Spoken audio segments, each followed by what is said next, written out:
Hello everybody and welcome back to another video. Today it is the final power rankings for the 2021 Overwatch League season. The season is now over. All of the matches are finished. We have our 2021 champions. So let's jump in and let's do the final power rankings for the season. For this one I'm doing just one video. Usually I do two because there's a lot more to talk about, but with the fact that we only saw like half of the teams in play over the past couple of weeks, I figured I don't really need to make two videos. Not a lot of changes here at the bottom of the list. And so we're going to go real quick through some of these teams. Try not to go too much into all of them.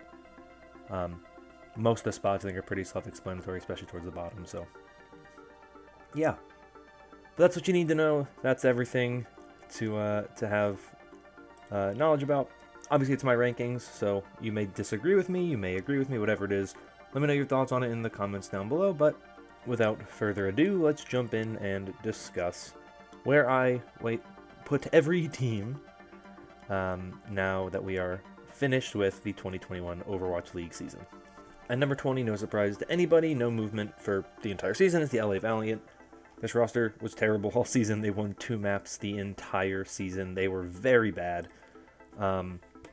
They walked away with I think like a single map draw, 2 map wins. Terrible team. Never really seemed to have anything put together. They didn't win a single game all season. Everyone knows what this roster was, what happened at the beginning of the season, the end of the season. So just an overall just disappointing and terrible season for this Valiant roster. Argument to be made, they're the worst roster we've ever seen in the Overwatch League. Not much more to say really about this team. So, unsurprisingly, they find themselves here in the 20 spot. At number 19, I have the Vancouver Titans. I have them here just above the LA Valiant, though there is a bit of a gap, I would say, between these teams. Vancouver had an okay season. They had 1 win over the Boston Uprising, when I think Boston kind of had become arguably the weakest they had been all season in the final kind of month of the season. They didn't look very good. Florida also beat them. So it was a kind of an asterisk type of thing where the Uprising didn't look very good. Titans, though, 1 win on the season.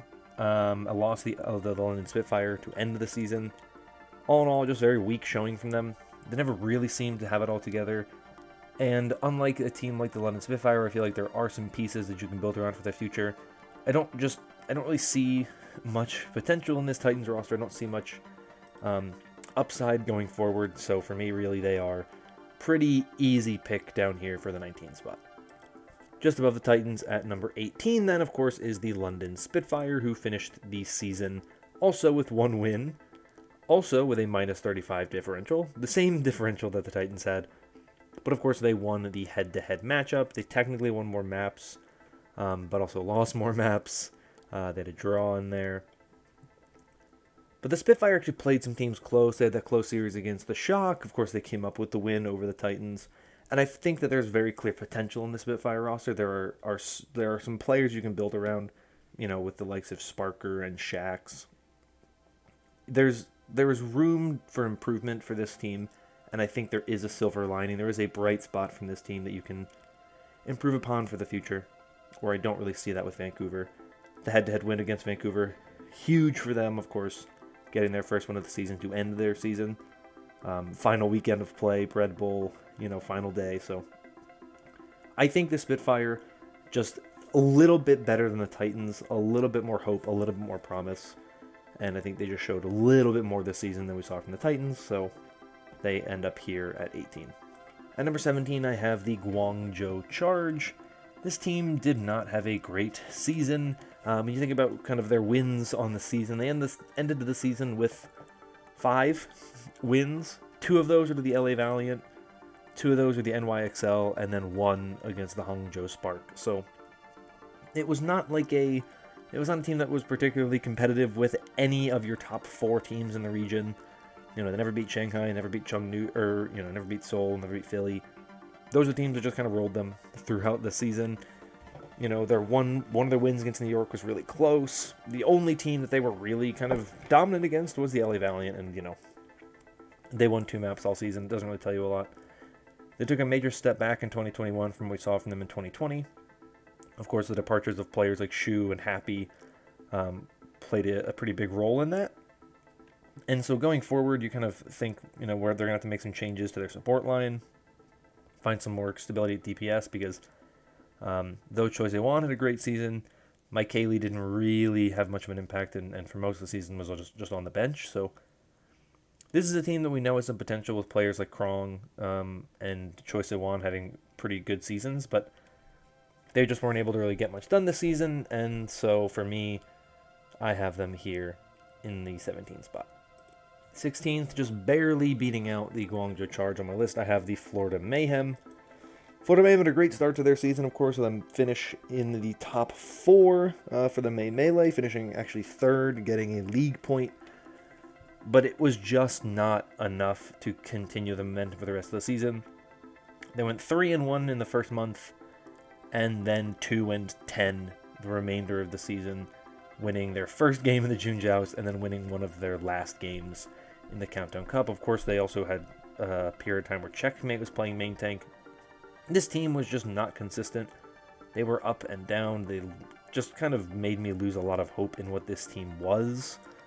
I didn't think they played well down the stretch. I thought they looked pretty weak as the season progressed and continued on. Really was just a thing of Yaki doing everything he could, and when Yaki couldn't do anything, the team couldn't do anything. Lack of communication, lack of real kind of decisiveness. They didn't really have that kind of killer instinct.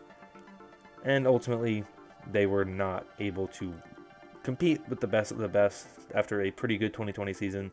Really major step back in 2021. So with all that in mind, and their big losing streak, it's hard to put them anywhere above here. So I have them down here in the 16th spot. At 15, I have the Boston Uprising, who, despite a pretty good season, at times never really seemed all that good. And when it came to the play-in tournament, oh boy, they just didn't really do anything.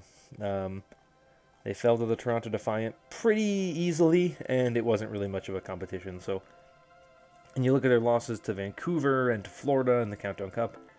They had a really bad Countdown Cup and end of the season. They just couldn't really land on their feet well. And I think there were some obvious weaknesses for this team. I don't think that the DPS line was kind of what you needed it to be in a region where you had a lot of really strong players. I think that hurt them a lot.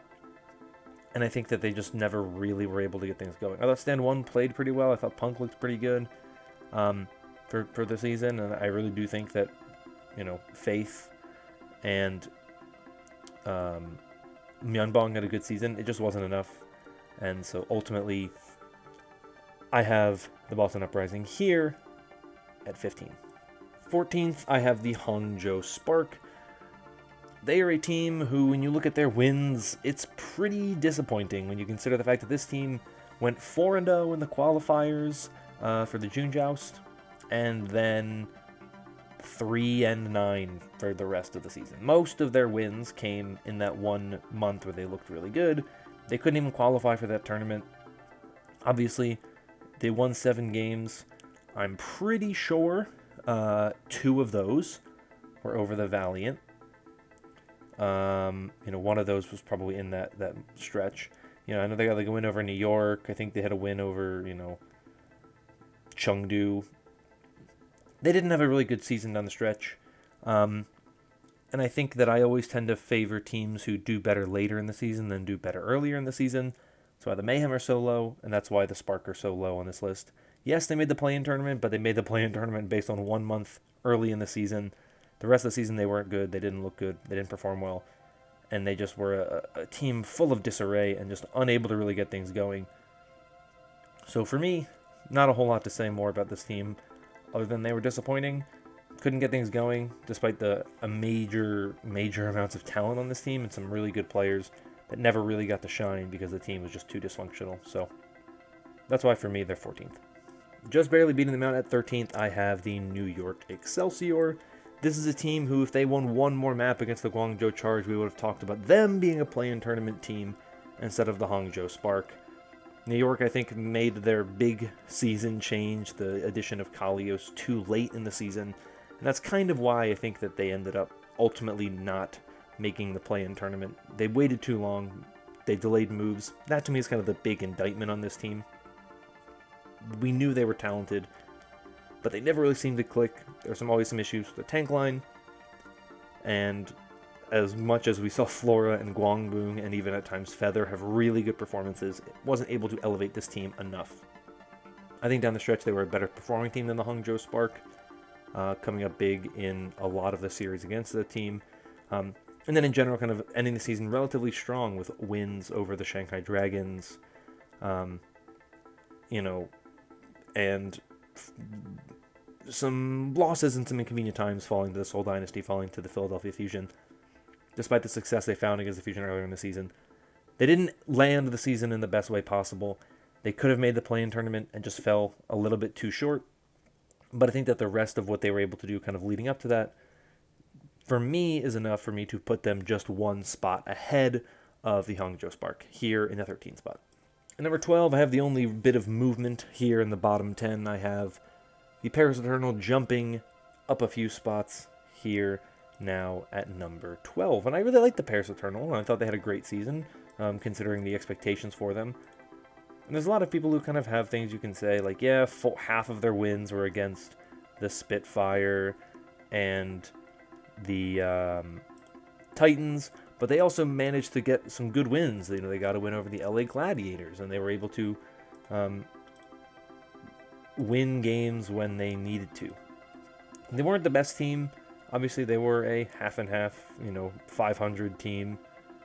So I think it is an interesting team. I thought they had a good season, and I think this is a really good spot for them. They played well in the play-in tournament, obviously falling short to the Washington Justice, but they were competitive. They pushed the Justice to the limits, and ultimately I think this is a team that really did have the ability to do a little bit more, but they were just a little bit too limited.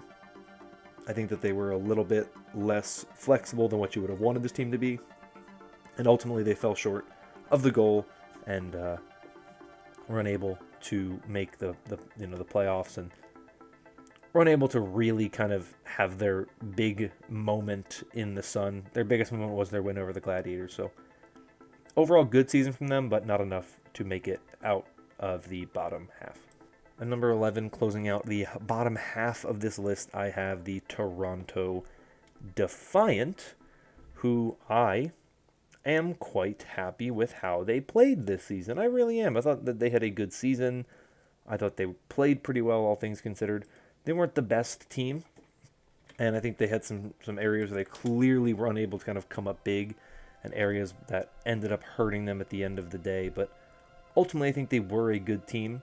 I think they showed a lot of potential. I think they ultimately proved why people believed in them at various points throughout the season, and I think that they are a team that kind of impressed me in ways that I think are important for a team who I think going into the season I had kind of middling expectations for.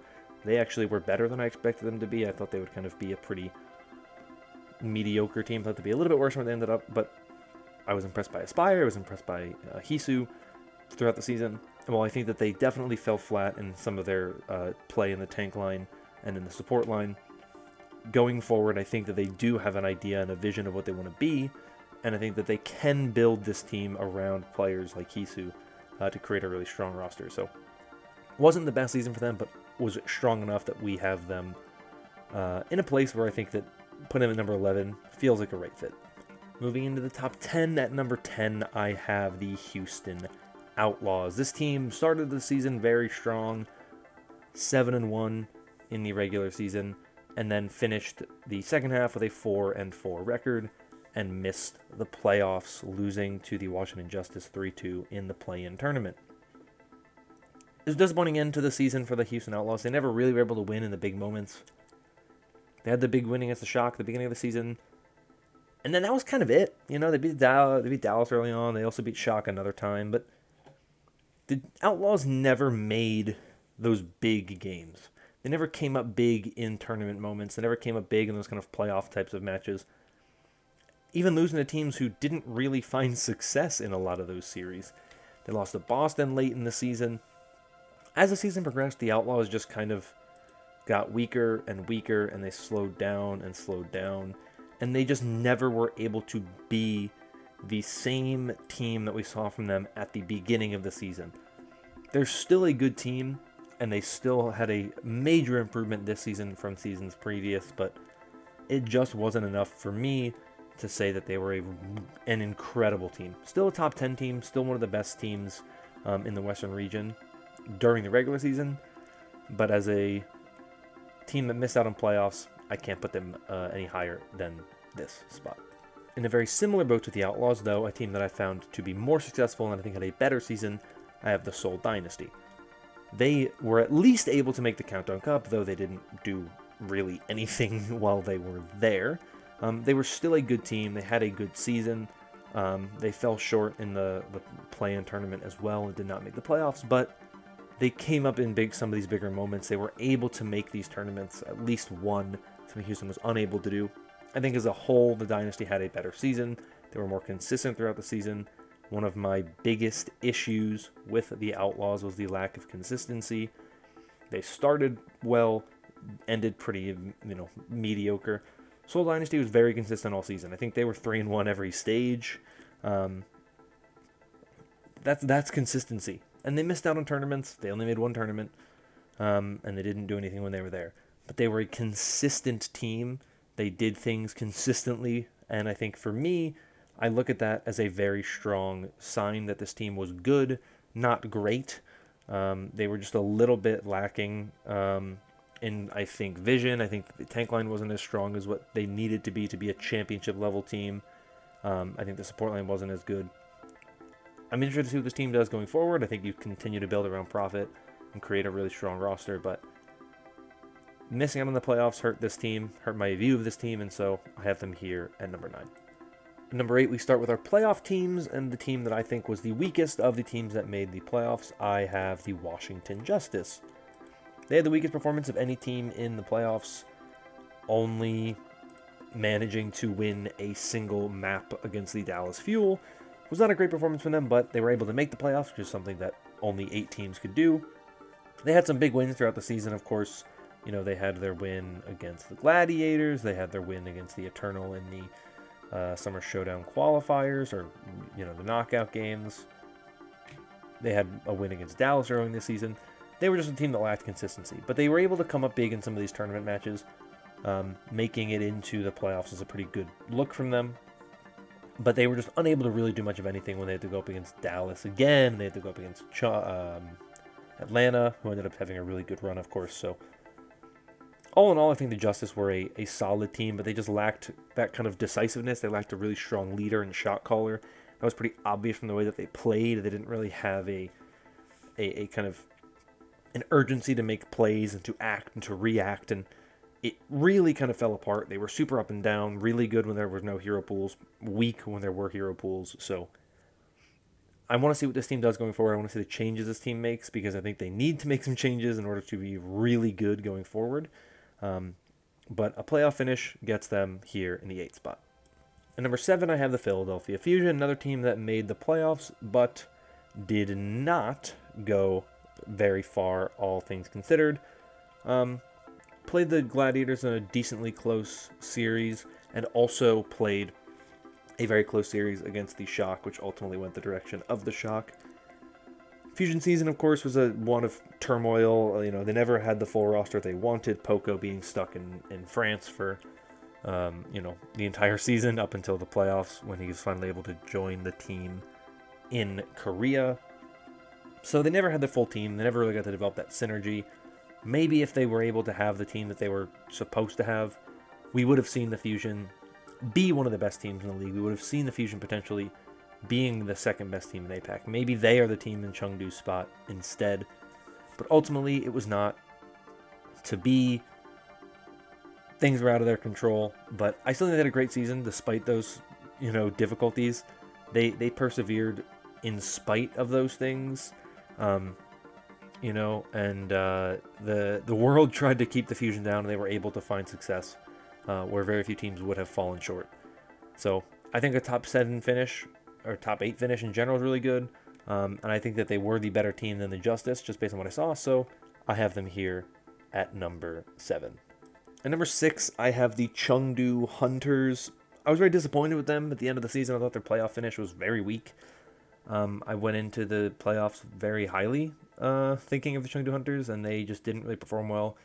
They made odd substitutions. Obviously, we know now some information about what was going on with Yveltal, and Yveltal not kind of playing well, not like scrimming well, not focusing, and so they subbed him out. But to me, it still seems kind of odd that they didn't play Monk with Nisha when they played at the beginning of the season together, and Faraway didn't really play. It was a whole weird thing. They were making weird substitutions. The roster didn't really seem to make a lot of sense, and ultimately they weren't able to kind of do much of anything in the playoffs, despite having some good games and some good runs during their time this season. Their tournament appearances were good. They were top 2 in back-to-back tournaments at the Summer Showdown and the Countdown Cup. But it just wasn't enough, and they did not look very good in the playoffs. I thought they were the most disappointing team come playoff time because I had higher expectations for them, and they did not meet them at all. So, for me, Chengdu Hunters falling very flat of where I expected them to be, losing to some teams that I think were probably not as good as them, puts them down here at number 6. Still a good spot, but not as good as what I think they could have been. Number 5, I have the San Francisco Shock. Though they were not able to get the three-peat, they had a very respectable run in the playoffs, actually finishing 4th in the playoffs, losing in the losers semifinals, or the elimination semifinals, if you want to call it that. They had a win over Philadelphia, a win over Chengdu. They didn't play well against Shanghai, but not many teams did. All in all, it was a pretty good look from the San Francisco Shock in the playoffs. That was the big criticism for them all season. They didn't look good in some of those big games. They never really played well when it mattered. But in the playoffs, they were able to do something. They were able to put a pretty good run together. I thought they played pretty well. I was pretty happy with them. The more they played, the more I kind of felt like this team had finally started to kind of get their act together. And it started to look like the team that people kind of expected from them at the beginning of this season. It's not quite the team that they could have been, obviously, falling flat of a championship, which was really kind of the expectation for this Shock roster going into this season. But it was difficult for them to really meet that. They got pretty close, though. And I think you can't really be disappointed in this season if you're a Shock fan when you consider how close they got and how much they were able to kind of continue that success they found. Wasn't perfect, and they didn't win the championship, but you can still be happy where this team finished. So for me, a top 5 finish in the power rankings, still very, very good. Now, we get to the spot where people may be a little bit angry with me and may disagree with me, but at number 4, I have the Dallas Fuel. Despite the really good start to this season this team had, and despite their pretty good looks in the playoffs, I kind of think this team ultimately was not as good down the stretch as what they kind of appeared to be. And I think their playoff run was kind of marred by the fact that they beat 2 teams I don't think looked very good. They beat the Justice, who, all things considered, had a pretty weak season, and the Chengdu Hunters, who I think had a pretty weak playoff showing, doing weird swaps and weird changes. When you kind of look at their results against some of the other top teams and compare them to some of the other teams around them, they didn't look very good. Atlanta beat them pretty easily. The Dragons beat them very easily. And you look at teams like the Gladiators and the Reign, they were at least more competitive, or they lost to those teams, right? Dallas lost to the Dragons and the Reign, the 2 teams that ended up in the finals. But they didn't really play well against either, and they looked to be on the back foot against both of those teams. It never really seemed like they could have been in a better position to find success and to potentially win the whole thing. They still had a great season, don't get me wrong. Of course, Fearless was an MVP candidate for a reason. Sparkle had a very great season. And their adjustments towards the end of the season, being able to really pick up the wrecking ball when they couldn't do that for a lot of the season, was very respectable. But I just think that the way their season ended, to me, I don't think that they had that end on a high note that people would have expected from this team. And so for me, I think they were not one of the top 2 teams coming out of the Western region, despite finishing 3rd in the playoffs. I don't really think that they were the 3rd best team. I think they just got kind of lucky and had a bit of an easier route into where they ended up. And so for me, I have them here at number 4. Still a great finish, still an incredible season for them, but I don't think they were a top 3 team on the season when you kind of look back and consider it for the whole season. But hey, maybe that's just me. The team I do have at number 3, however, is the LA Gladiators. Now, the Gladiators, of course, did not finish in the top 4 in the playoffs. They fell to the Atlanta Reign in the second round of the elimination bracket. But one of the reasons why I think the Gladiators, I have a better view of what they were able to do, is when I consider their performance against the Reign and the Dragons, and I compare that to that of Dallas, I think that the Gladiators just looked better. I think that really one different map pick against the Reign, and we're talking about the Gladiators, potentially in the finals instead of the Reign, right? To me, the winner of that series really was the one that was going to make it all the way to the finals.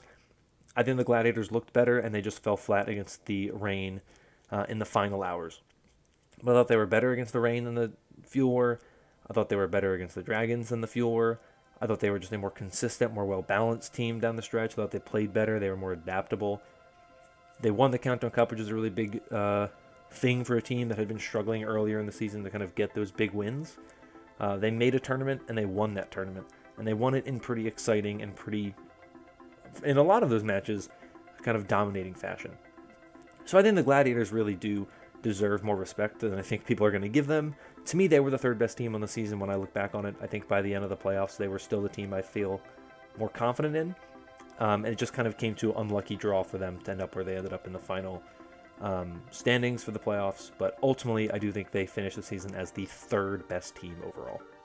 At number 2, got to give it up for the Atlanta Reign, making it all the way to the grand finals with a pretty good lower bracket run. After falling to the Chengdu Hunters, they were able to beat the Washington Justice, the LA Gladiators, the San Francisco Shock, the Dallas Fuel, all on their way to the grand finals, where ultimately, of course, they did fall to the Shanghai Dragons. But you got to give credit to the Atlanta Reign. They were good all season. They were a strong team. They got better as the season went on.